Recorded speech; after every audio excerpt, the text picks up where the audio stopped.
Pakruojo dvaro spirito varyklos atsiradimas siejamas su senovinės aptiekos atsiradimu. Tuometinis Pakruojo dvaro spirito varyklos valdytojas viešėjo pas draugą Švedijoje, kuris sunegalavo. Ten vietinis aptiekorius pagamino žolelių antpilą, nuo kurio jis pasveiko. Tad grįžęs tuometinis dvaro valdytojas nutarė steigti aptieką ir čia.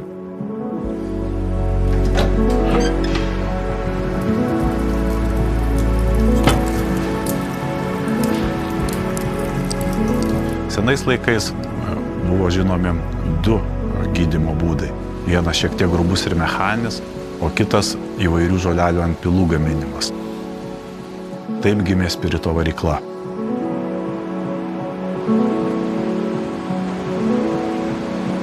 Turėdami šią gražią istoriją, mes ją nutarėm įgyvendinti į butelio dizainą.